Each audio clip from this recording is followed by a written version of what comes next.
Nossa, o microfone tá ligado. Vocês estão ouvindo esse barulho? Estou, mas eu não sei quem é que tá com o áudio ligado, não.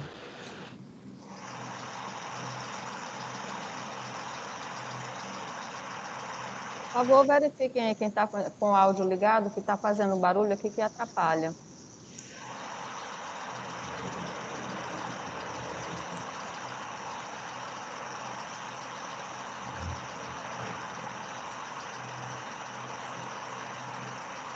Para agora dos verbos defectivos. O verbo defectivo é aquele que não se conjuga em todos os tempos, modos ou pessoas, não tendo, por isso, uma conjugação completa. Na conjugação desses verbos, algumas flexões caíram em desuso por razões de eufonia ou por coincidirem com flexões de outros verbos. Então, olha só, toma cuidado para não falar eu falo do verbo falir, eu abulo do verbo abulir, ou eu demulo.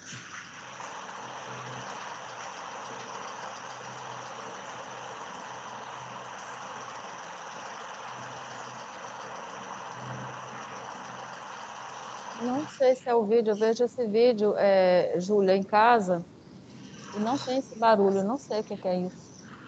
Eu vejo em casa e não tem barulho. Aqui na escola, não sei como é. Deixa eu ver aqui o que pode estar acontecendo.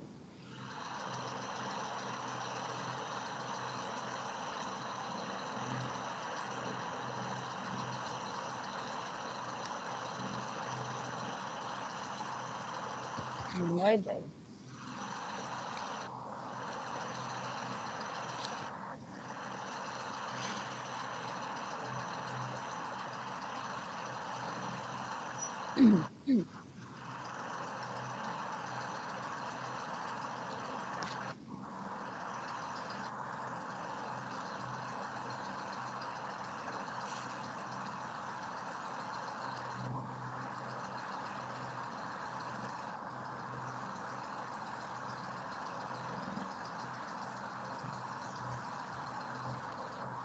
Estão ouvindo?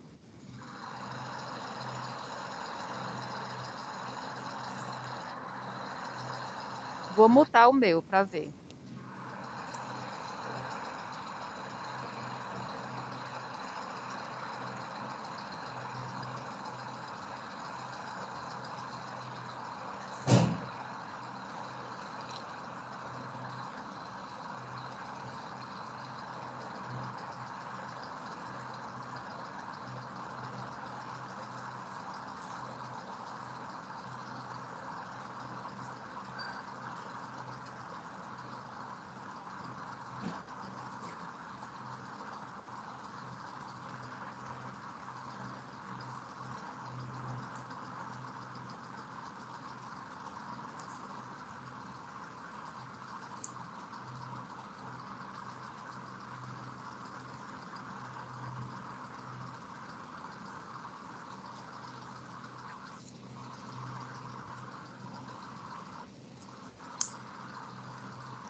Retornei aqui, gente. Eu pedi para uma pessoa vir dar uma olhada para mim, tá?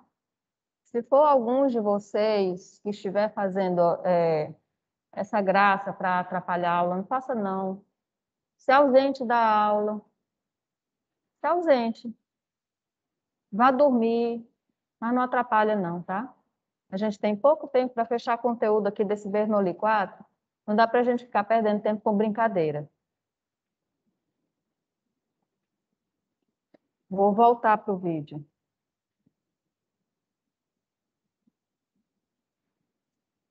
Mais especificamente da classificação dos verbos.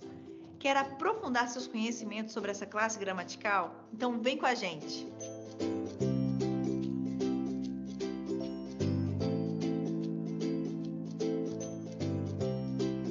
Os verbos são classificados segundo 3 critérios: forma, função e formação. Esse critério da forma analisa a variação ou não de radical ou de desinência nas conjugações e nas demais formas verbais. Por esse critério, chegamos a 5 subclasses, que são os verbos regulares, irregulares, anômalos, defectivos e abundantes. Então, vamos ver. Esta classificação, ela vai, digamos assim, o estudo no ensino médio ela é importante você rever essa classificação, porque em razão do uso, a gente saber quando é que, por exemplo, você usa o particípio regular e quando é que você usa o particípio irregular. Você utilizar, por exemplo, um verbo anômalo ou defectivo de uma forma correta e os abundantes, que são aqueles que têm mais de uma forma. Então, isso é importante que vocês revejam.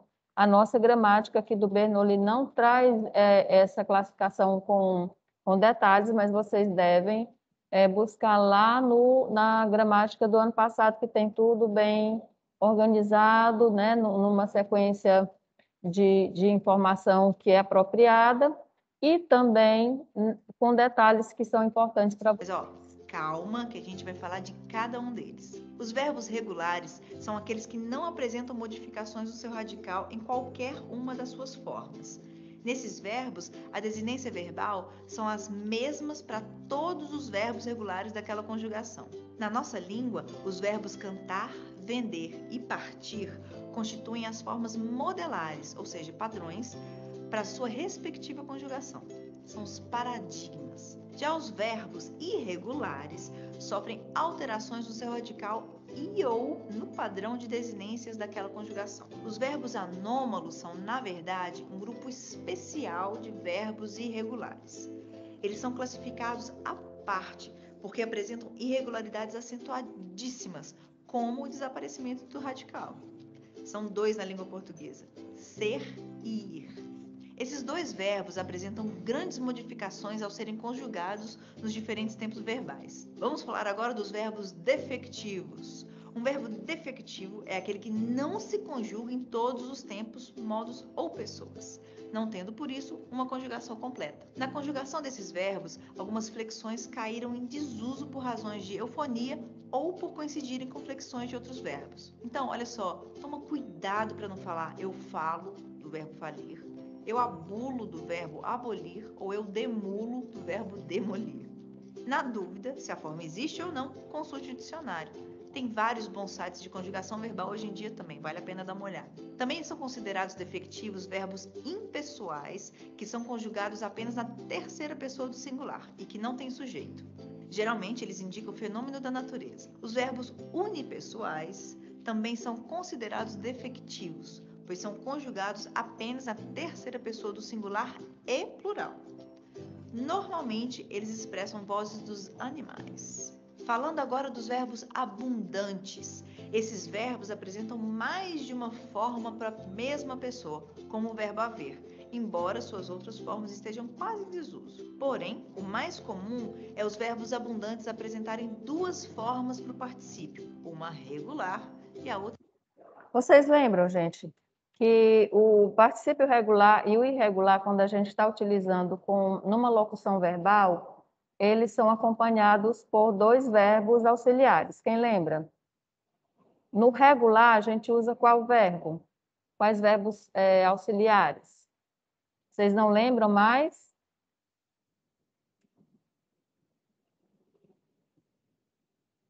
irregular. Mas não se engane, essas duas formas têm usos diferentes, tá? A forma regular é usada em tempos compostos com os verbos ter e haver. Já a forma irregular é usada na voz passiva com os... Pronto, tá bem aqui. Deixa eu perguntar para vocês.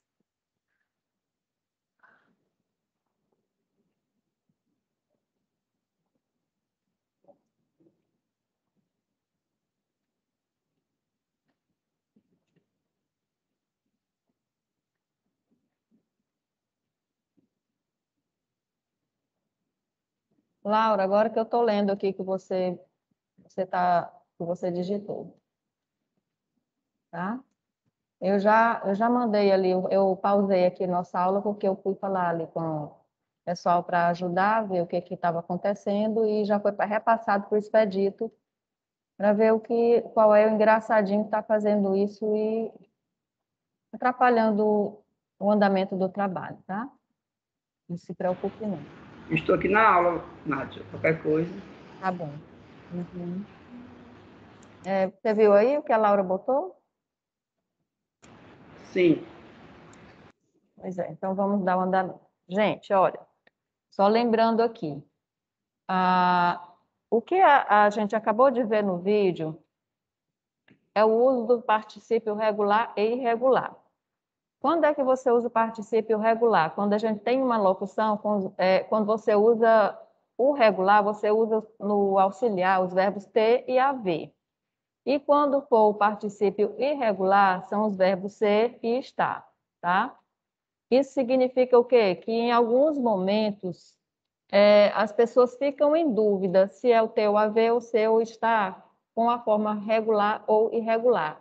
É muito fácil de você memorizar. Regular, ter, haver, irregular, ser e estar. E é muito comum os professores de redação encontrarem alguma incorreção no emprego destes verbos, tá? Na locução verbal. Alguém tem dúvida?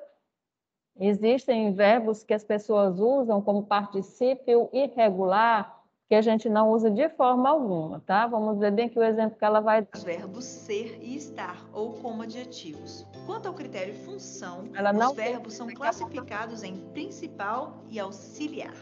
O verbo é principal quando é o responsável pelo significado básico da frase, e auxiliar quando é o responsável pelas flexões. Olha só o exemplo. Quanto à formação, precisamos analisar os radicais presentes no verbo. Por esse critério, os verbos são classificados em primitivo ou derivado e em simples ou composto. Se o verbo for composto de apenas radical, ele é primitivo. Mas se for composto de radical precedido de prefixo, ele é derivado. Para ser mais simples, o verbo precisa ter apenas um radical, como o verbo luzir. Se ele tiver mais de um radical, como tremer, luzir, ele é composto. Entendeu? Espero que tenham gostado dessa nossa videoaula. Beijo e até a próxima. Você quer aprender a falar inglês assim? Bueller. Bueller. Bueller. Ou assim? Juice. Nesse caso aqui é um orange juice. Eu pensei, eu vou precisar falar o alfabeto para vocês e te ensinar o alfabeto. Que lugar melhor do que Times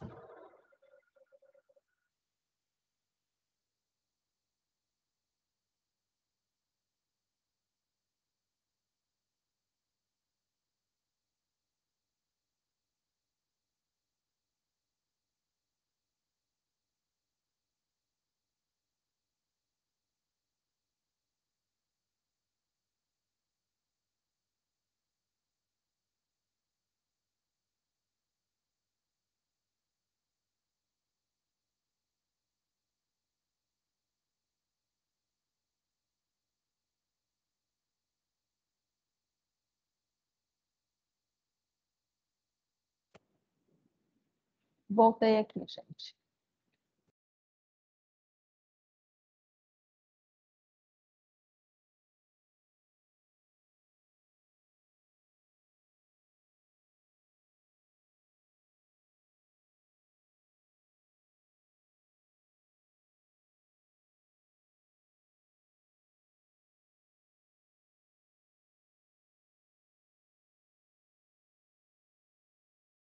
Então, Laura, é interessante que você, quando vier aqui na aula presencial, tente mudar. Ou então, se você puder vir ainda esta semana, viu?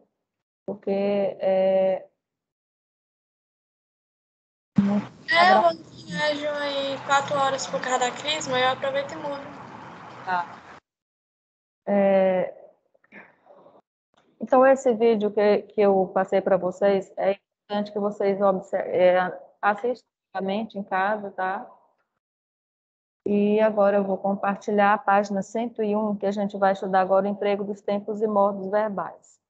Mas antes disso, deixa eu dizer para vocês. A gente tem pouco tempo para finalizar esse material. Por quê?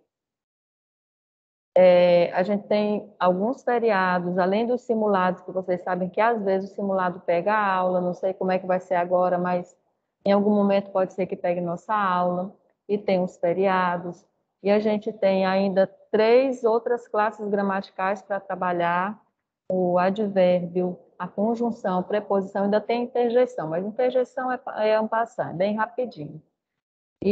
Mas a gente tem que ter muita atenção no trabalho do advérbio, conjunção e preposição. Então, além desse conteúdo da morfologia, nós ainda temos alguns conteúdos da interpretação textual, e quem está com o seu livro aí, deixa eu só explicar, porque a gente não pode ficar perdendo tempo com brincadeira. Na interpretação textual, nós vamos trabalhar com textos da esfera pública, tá? Que ainda vai ter a propaganda política e textos legais e normativos e curadoria de informações. Isso aqui é muito importante da gente trabalhar, não dá para a gente finalizar o ano sem esse conteúdo da frente B. Por isso, gente, não vamos perder tempo, tá? Com brincadeiras. Vocês sabem que esta aula aqui, o material do Bernoulli, ele é bem sintético, ele traz muitos quadros que resumem, e vocês têm que fazer o estudo em casa para aprofundar, não fiquem esperando só aprofundamento em sala de aula, tá? Aqui em sala é como se a gente desse o roteiro, mas vocês têm que aprofundar esse estudo em casa. Então, a gente vai ver agora as páginas 101 a 105, que são as explicações que nós temos aqui no Bernoulli, muito interessantes. É importante que vocês grifem algumas coisas quando estiverem estudando, do emprego dos tempos e modos verbais. Vamos lá, deixa eu só compartilhar aqui. Aqui. Todo mundo está vendo?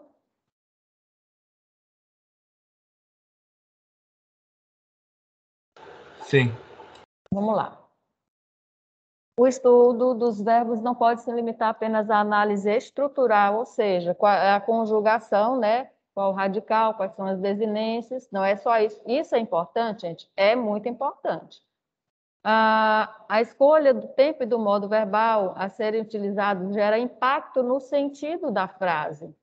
Para compreender bem essa questão, leia atentamente a tabela a seguir, em que são evidenciados os empregos com exemplos de cada tempo e de cada modo verbal do português. Essa tabela está muito interessante, ela foi construída de modo que fica bem fácil de vocês entenderem.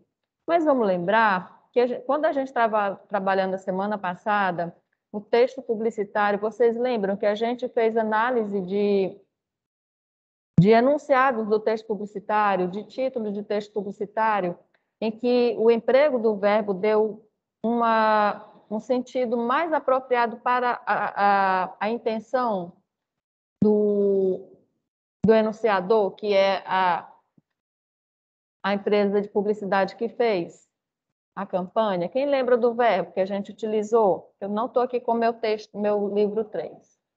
Mas a gente fez, se eu não me engano, foi aquela do ketchup Heinz, que eles utilizaram lá o verbo cultivar, né? Então, naquela campanha publicitária, o uso, a seleção do verbo cultivar fazia toda a diferença naquele contexto daquela publicidade. Então, devemos ficar muito atentos à seleção vocabular e, quando se tratar de verbo, ao sentido do verbo e a este emprego de tempo e modo.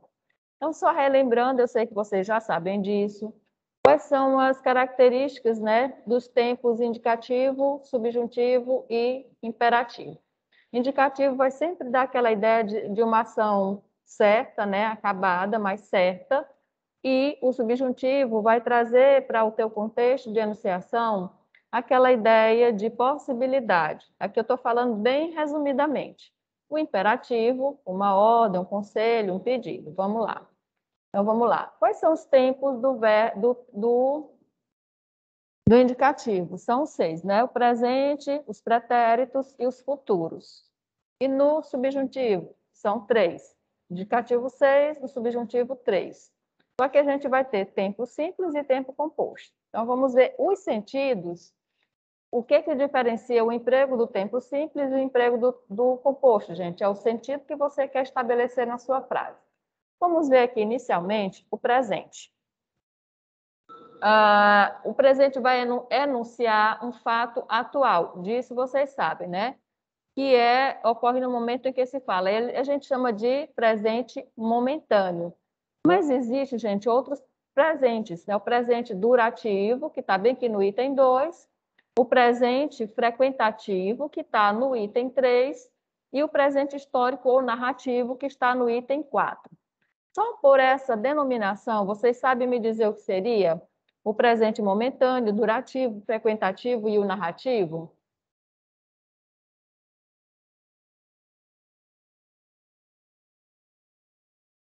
Vocês estão na aula? Eu teria uma boa ideia de que cada um fala. Tipo, o momentâneo seria aquilo que já acontece e no mesmo instante vai acabar. O prolongar, o duradouro vai ser uma coisa que vai. Durativo. Uhum. E assim vai. Eu só não lembrei assim de todos os nomes. Então, vamos lá o exemplo. O presente momentâneo é aquele que ocorre no momento da fala. Por exemplo, são 3 horas da tarde. Então, são 3 horas, é aquele momento, né? Por isso é que chama presente momentâneo. Aqui no 2, indica o presente durativo, gente, indica ações e estados permanentes e assim considerados como uma verdade. Aqui tem a exemplificação, quando é que a gente usa o presente durativo. Uma verdade científica, um dogma, um artigo de lei. Então, a Terra gira em torno do Sol. É o momento presente? Aqui, esse verbo é o momento presente. Mas é algo que, gente? Que é uma verdade científica. Ela girou antes e ainda vai girar, pelo menos até o que a ciência conhece, né? Presente durativo. Ele acontece com frequência, né? Ele já aconteceu e continua acontecendo, mas ele é durativo por quê? Porque é considerado dessa forma? Porque está relacionado a uma informação científica, a um dogma, a uma lei, tá? E quando é que a gente chama de frequentativo? Vamos lá. Expressa uma ação habitual, é o presente, mas é uma ação habitual, ou uma faculdade do sujeito, ainda que não estejam sendo exercidas no momento em que se fala. Por exemplo, ele é extrovertido, tá? Então, é como se fosse aí algo nato daquela pessoa. Já nesse presente narrativo ou histórico, a gente utiliza nos nossos enunciados para dar vivacidade a fatos ocorridos no passado.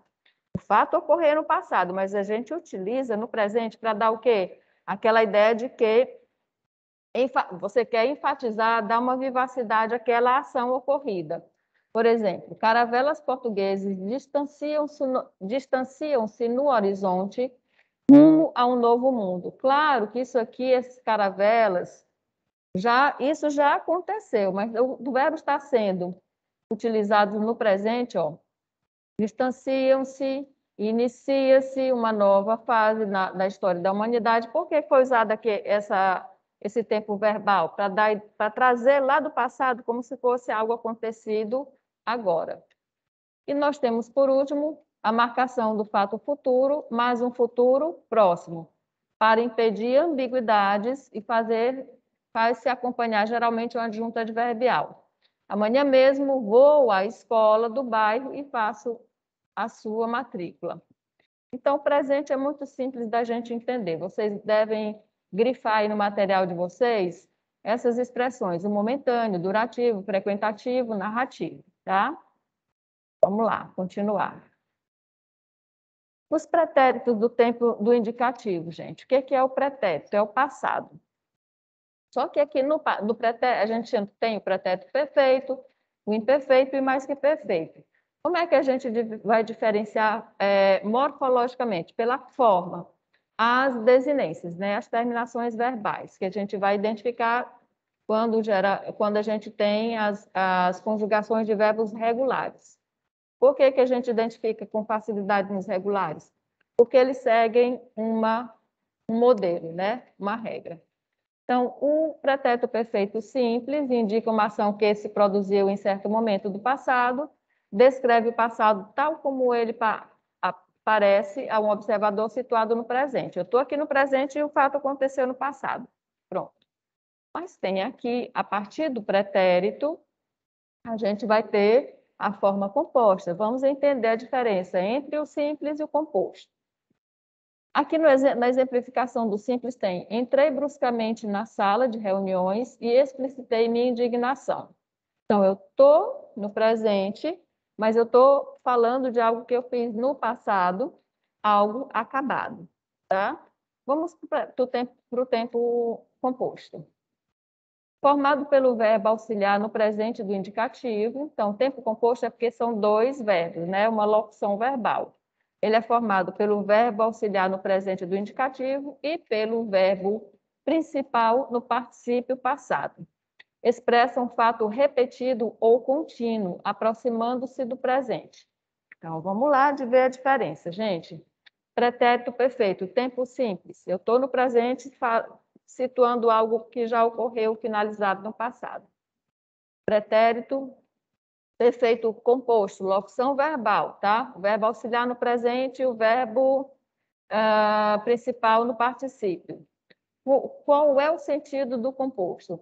É expressar um fato repetido ou contínuo, aproximando-se do presente. Exemplo: tenho lutado pela emancipação das mulheres, mas tenho percebido que talvez essa não seja uma grande vantagem. Qual é aqui o tempo composto? Tenho lutado, tenho percebido.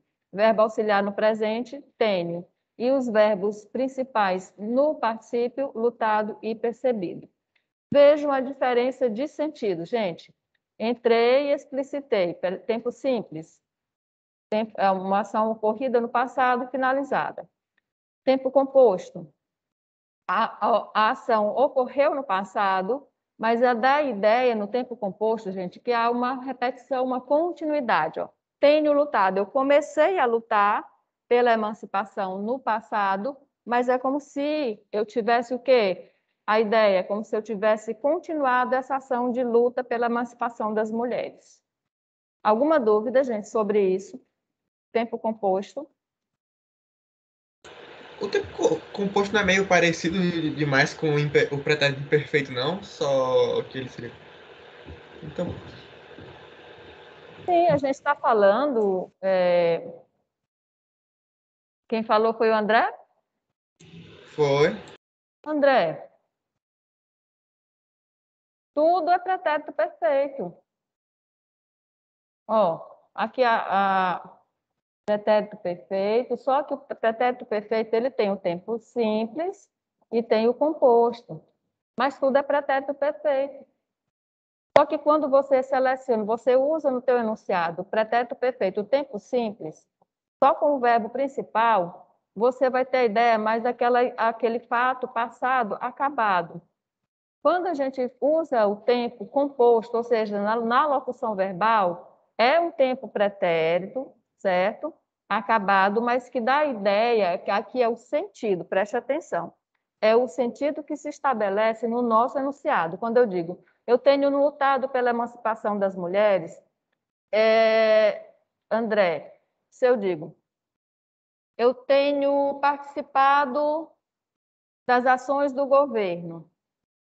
Essa ação começou agora ou no passado?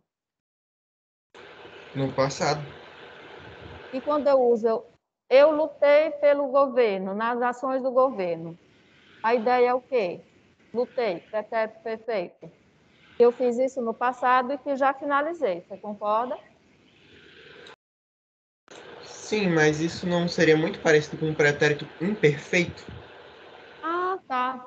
Você falou imperfeito, né? Tá, pois vamos olhar. Só que o imperfeito, qual é a diferença bem aqui? A gente está falando de um tempo simples. Não é o tempo composto. Você está me entendendo?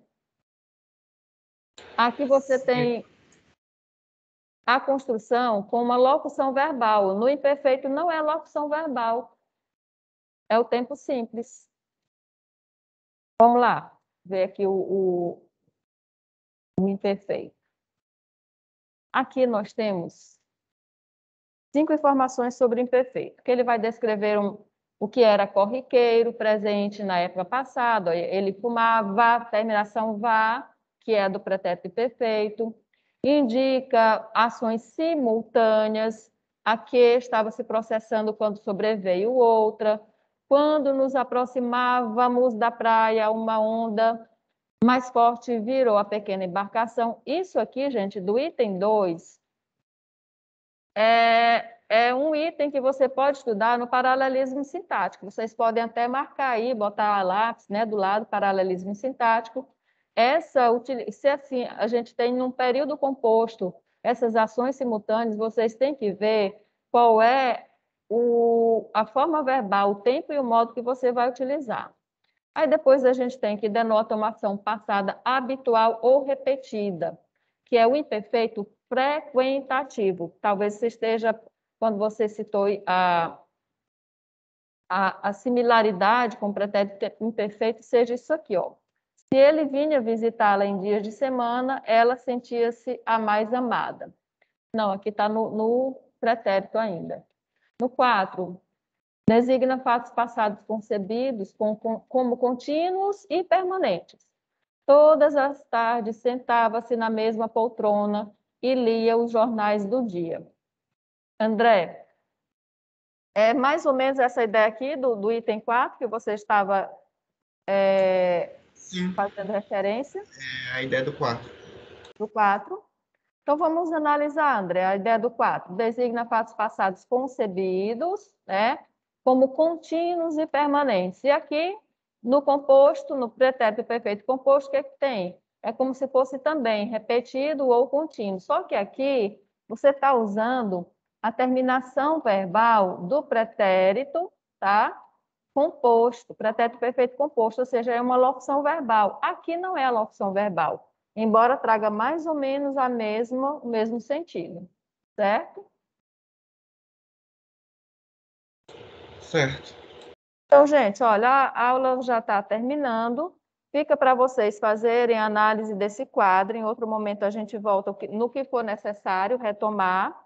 E a tarefa para casa, a gente vai ter uma atividade sobre o gerundismo, que é muito importante a gente retomar, que logo após o gerundismo, nós vamos falar de advérbio, tá? Então, vou Certo. aqui só baixar a nossa frequência e finalizar a nossa aula.